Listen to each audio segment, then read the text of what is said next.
patrap atau tata cara sembah menurut kebudayaan Jawa.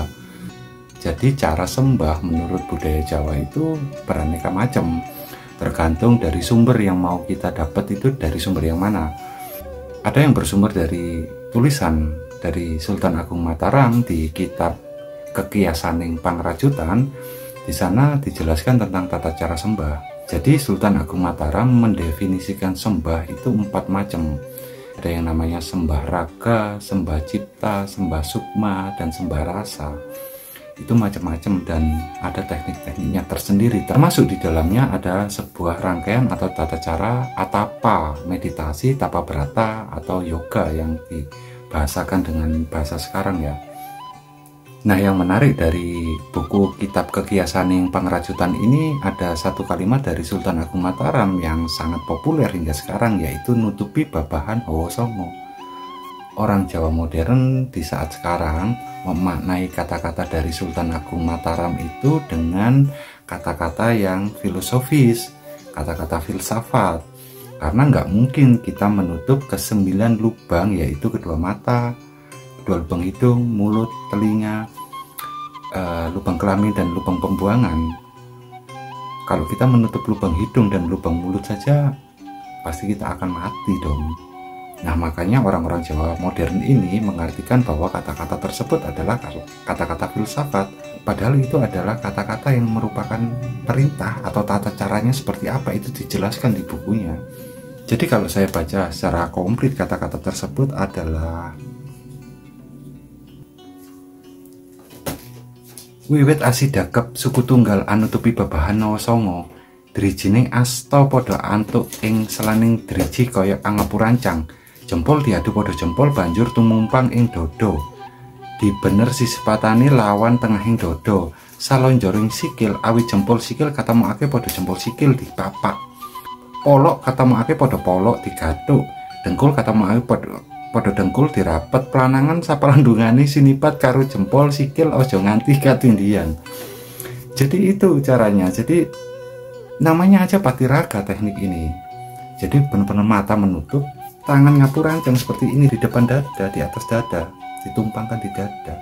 Kita posisinya berbaring karena jempol ketemu sama jempol, dengkul ketemu sama dengkul, rapat gitu. Mirip mayat. Nah, lantas bagaimana dengan menutup kedua lubang hidung? Sultan Agung memberikan cara menutup lubang hidung. Yang dimaksud itu adalah menarik nafas dengan perlahan, dengan sangat perlahan, agar mirip raga ini mati. Dijelaskan juga bahwa menarik nafas dari lubang hidung sebelah kiri ditarik ke atas, kemudian menarik nafas dengan perlahan dari lubang hidung sebelah kanan ditarik ke atas, diturunkan ke bawah ke perut, ditahan, kemudian dihembuskan secara perlahan. Pun demikian dengan lubang pembuangan dan lubang kelamin, itu artinya tidak boleh kencing dan tidak boleh buang air besar selama sehari itu, karena kita cosplay jadi mayat, patiraga namanya. Kemudian apalagi, kita pun tidak boleh bergerak, harus semirip mungkin dengan mayat. Itu namanya tekniknya patiraga. Nah, teknik ini ada 9 tahapan yang dilakukan selama 1000 hari. Jadi ini jangan dicuplik bagian belakangnya saja ya, tapi ini adalah laku panjang selama 1000 hari. Kemudian salah satu diantaranya adalah nutupi babahan Hawa Songo tersebut. Teknik ini sebenarnya masih dipakai loh sama teman-teman di Bali. Pernah lihat pertunjukan calon arang? Ada yang namanya watangan mata. Itu adalah orang-orang yang sengaja dimatikan, kemudian dibawa ke Setra Gandamayu di kuburan. Tekniknya persis dengan patiraga. Namun kali ini saya tidak akan membahas tentang teknik dari Sultan Agung Mataram itu ya, tetapi saya akan membahas teknik yang jauh lebih kuno dan jauh lebih tua. Sebenarnya malah teknik sembah menurut Jawa yang lebih kuno lagi itu malah jauh lebih simpel. Makanya disebutkan hanya dengan duduk bersila, sedangkan tangan yang membentuk mudra itu tergantung desa Kalapatra. desa mawacara gitu ya. Tiap tempat, tiap guru itu mengajarkan berbeda, itu tidak masalah, tidak menjadi hal yang mutlak gitu. Tetapi yang perlu dikondisikan itu adalah pikiran, perkataan, dan perbuatan kita. Dan sekarang masih dipraktekkan di Bali yang disebut sebagai Trikaya Parisuddha ya. Hal itu bukanlah dari budaya atau Hindu India, tetapi dari budaya Bali yang masih melestarikan tata cara yang dilakukan oleh leluhur mereka. Pada serat-serat seperti Arjuna Wiwaha, Kakawin Ramayana, sangat minim sekali ditemukan tata caranya seperti apa. Tetapi satu garis lurus, yaitu hanya duduk bersila, duduk dengan baik dan tenang di lokasi yang sunyi. Cara meditasi ini bisa kita lacak dari laku yang masih dipraktekkan dan masih diwarisi sampai sekarang melalui lisan ataupun pengajaran secara langsung, yaitu duduk bersila dengan posisi menyembah seperti ini. Kemudian setelah menghaturkan pujian, menghaturkan mantra, tangannya itu sebenarnya bebas, mudranya mau apa saja boleh. Tetapi yang harus dilakukan adalah kita bernafas sealami mungkin. Nafas yang alami itu bukan dari dada, bukan dada yang gerak, tetapi perut yang kembang kempis, seperti bayi. Bayi itu kalau dilihat bernafasnya dengan perut, bukan dengan dada. Nah, itu untuk mengatur ritme kita, menarik diri kita kepada kondisi kita yang sejati, kondisi kita seorang diri bertemu dengan dirinya sendiri. Bagi saya secara pribadi, bukan tata cara meditasi dan meditasi seperti apa yang penting, tetapi output dari meditasi tersebut.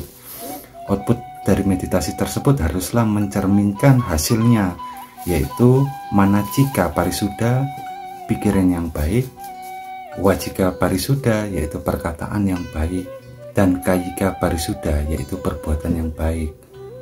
Buat apa kita melakukan meditasi terus-menerus tanpa output yang baik? Itu tidak mencerminkan hasilnya. Bahkan di dalam teknik-teknik tertentu, meditasi itu bisa diarahkan kemana saja, tergantung keinginan kita dan tujuan kita melakukan meditasi. Ada yang untuk kesehatan, untuk kemakmuran, kesejahteraan, untuk pasangan, untuk ketenangan, dan seterusnya. Sebenarnya tujuan-tujuan itu otomatis akan tercapai ketika kita melakukan tekniknya dengan benar, mengkondisikan diri kita dengan benar.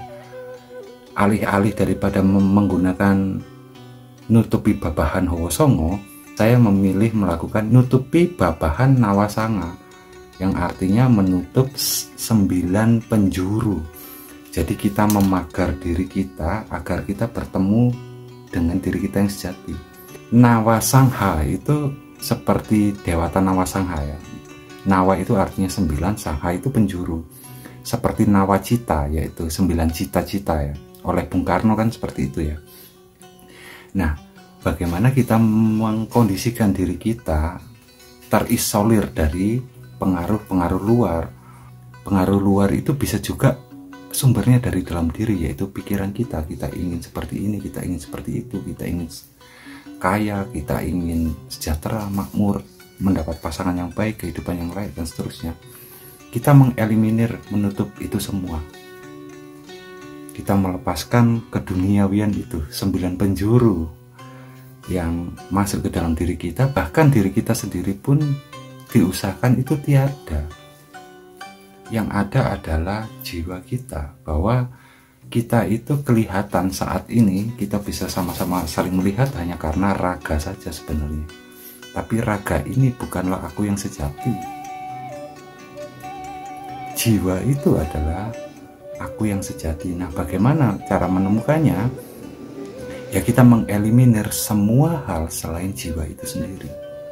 Apakah ada bahasa lain yang lebih tua daripada Trikaya Parisuddha? Ada. Bahasanya adalah huwata, hukta, huarsta.